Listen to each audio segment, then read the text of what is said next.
7월부터 이 장애인 등급제가 폐지가 됩니다.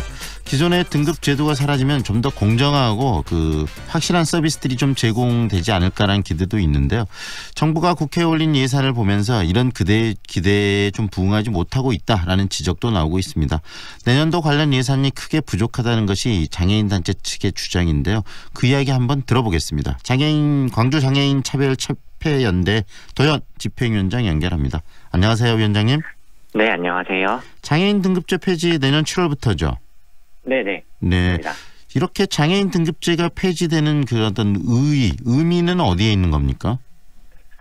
31년 된 의학적인 기준에만 근거해서 매겨졌던 장애 등급을 기준으로 해서 서비스 필요도를 판정했던 것에서 네. 이제는 각각의 서비스별로 필요한 여부를 개별적인 기준을 가지고 판단을 해서 지원을 하겠다. 즉 의학적으로는 내가 손상이 좀 덜하지만 네. 살아가고 있는 환경이나 내 주변 조건들 때문에 필요한 서비스 필요도들이 이제는 반영되어서 지원 여부가 결정될 수 있지 않을까 하는 것이 큰 의미라고 할 수 있겠습니다. 다시 말하면 형식적으로 등급제에 의해서 이렇게 지원해 주는 게 아니라 장애인들의 실질적인 생활의 모습들을 보고 이렇게 지원의 폭을 넓히는, 다시 말하면 장애인들의 삶의 질을 좀 더 향상시키기 위해서 지금 등급제를 폐지한다는 그 말씀 아니겠습니까? 원래 취지는 정리하자면 그런 거죠. 네. 그런데 지금까지 그렇다면 장애인 등급제가 갖고 있었던 어떤 불합리함이나 문제점들은 어떤 것들이 있어 왔죠? 앞서 말씀드렸던 것처럼 장애 등급제의 기본적인 기준은 의학적인 손상 정도에만 근거를 두고 있었습니다. 네. 그래서 예컨대 시각장애인인 경우에는 0.02 이하의 시력을 가지고 있으면 1급이다. 이런 식으로 이제 의학적으로 측정 가능한 기준들을 근거로 해서 장애 등급을 부여해 왔는데요. 같은 정도의 손상을 가지고 있다 하더라도 처해 있는 조건과 환경에 따라서 서비스 또는 개인이 경험하고 있는 장애의 정도가 달라질 수 있는데, 이러한 손상에 더해지는 주변적인 조건들과 상황들을 고려하지 않고 등급에 따라서 일률적으로 이렇게 부여한 네. 기준들의 이 서비스를 신청할 수 있는 자격을 연동해서 네. 필요한 서비스임에도 불구하고 등급이 안 된다라고 신청조차 하지 못하도록 막아왔던 게 가장 큰 문제였다고 할 수 있습니다. 네, 그럼 등급제가 이제 폐지되면은 본인이 원하는 서비스를 신청하면 그것이 환경과 서로 함께 검토되면서 그런 서비스들이 신청이 될 수 있겠는데요? 그게 이제 기대하면서 네. 장애 등급제가 폐지되어야 한다라고 요구해왔던 사람들의 바람이었습니다. 네. 그런데 지금 이 장애인 등급제 폐지, 장애인분들 많은 분들이 좀 긍정적으로 바라보고 원했던 부분이었을 텐데, 현재 네. 이 국회에서 좀 편성한 예산을 봤을 때 이 장애인 등급제 폐지가 유명무실해질 수도 있다라는 우려도 나오고 있는데, 그 이유는 어떤 겁니까? 예, 우선 장애 등급제를 폐지하겠다라고 했을 때 단번에 모든 것들이 한 번에 다 없어지는 것은 아니고, 그런 것은 아니고 서비스별로 돌봄 필요도는 2019년 7월부터, 그리고 이동 지원은 2020년부터, 네. 다음에 소득 및 고용 영역에 있어서는 2022년부터 폐지해 가겠다라는 게 이제 로드맵이거든요. 네. 2019년 7월부터 적용되는 돌봄 필요도 가운데에서 활동 지원 서비스가 가장 대표적으로 네. 장애인 당사자들에게 중요하게 꼽히는 서비스 예산일 텐데, 네. 이것이 매우 부족하게 편성이 되었다라는 게 저희의 입장입니다. 예를 들면 7만 5천 명 수준으로 정부는 지원 대상을 예상하고 있는데요. 네. 저희 입장에서는 10만 명 정도 더 늘려야 한다라는 게 요구였고, 네. 평균으로 따졌을 때 109시간 정도 지원을 하겠다라는 게 정부 아니었는데, 네.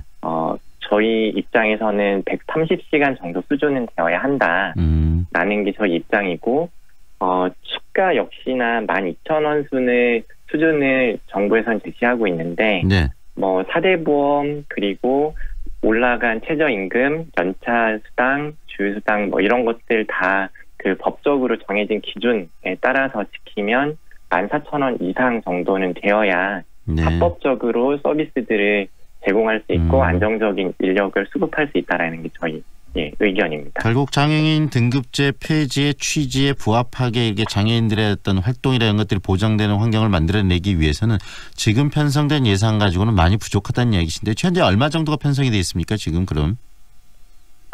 앞서 잠깐 말씀드렸지만 그 여러 가지 그 사업들이 네네. 많이 있는데요. 활동 지원 서비스 예산의 경우 한정 지으면 네.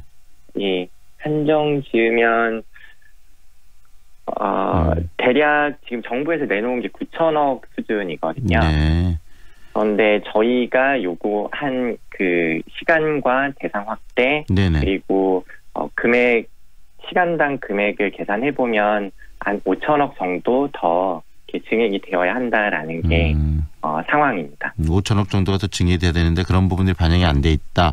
현재 심의되고 있는 상임위 차원에서는 네. 약 1,000억 원 정도 더 증액하겠다는 게 그 확인된 입장이기는 한데요. 그래도 4천억이 부족한 거 아니겠습니까? 네네 맞습니다. 네.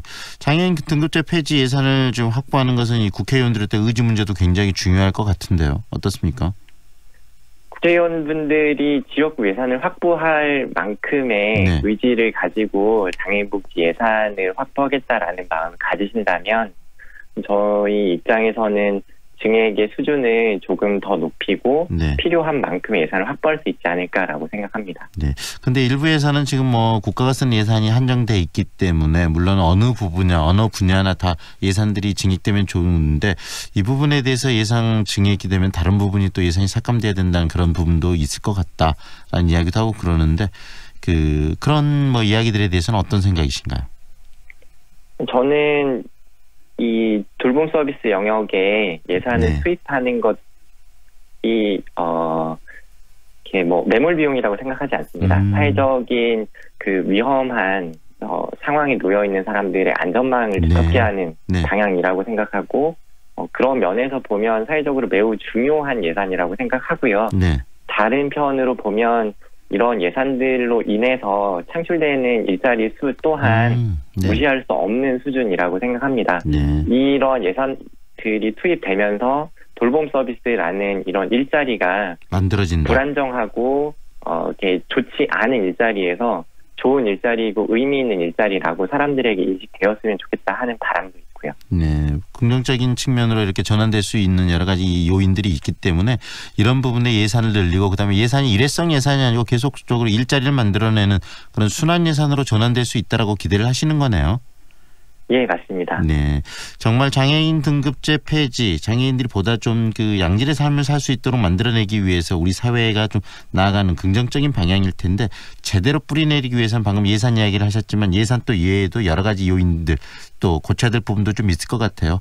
고민하시고 계시고 우리 사회가 좀 더 그걸 함께 받아들여야 될 부분들이 뭐가 있다고 생각하시는지 곁들여서 이야기 좀 해주시죠. 예, 지금 현재 그 쟁점이 되고 있는 것은 내년 7월부터 당장 적용이 되는 돌봄 서비스 필요도 조사라는 것인데요. 활동 지원 서비스를 포함해서 응급알림이 거주시설 입소 여부, 그다음에 보조기구 지원 등등이 이 기준에 의해서 지원 여부가 판단이 되거든요. 네. 그런데 이 기준 자체가 9월 3일 날 복지부에서 내놓은 안에 대해서 굉장히 많은 비판이 오가고 있는 상황입니다. 당장의 예산뿐만 아니라 그것을 어떻게 집행할 것인가에 대한 기준 또한 매우 중요한 상황이고 이것이 제대로 만들어져야 예산 또한 그에 합당하게 근거를 가지고 확보될 수 있다라고 생각이 되어서요. 네. 예산 확보 시기뿐만 아니라 이러한 기준들이 어떻게 만들어지는가 복지부가 얼마나 전향적으로 당사자들과 전문가들의 의견을 듣는가 또한 집중해서 함께 봐야 할 부분이라고 생각합니다. 좋은 사회, 행복한 사회라는 부분들은 우리 사회의 소외계층들 그리고 이렇게 장애를 갖고 계신 분들이 행복해질 수 있는 사회면 더 행복한 사회로 가는 더 그런 긍정적인 측면이 확대되지 않을까 싶고요. 방금 그런 생각 속에서 우리 집행위원장님께서 말씀하신 부분들이 좀 잘 반영이 됐으면 하는 생각이 듭니다. 오늘은 여기까지 듣겠습니다. 고맙습니다. 예, 감사합니다. 지금까지 광주 장애인 차별 철폐연대 도연 집행위원장과 이야기 나눴습니다.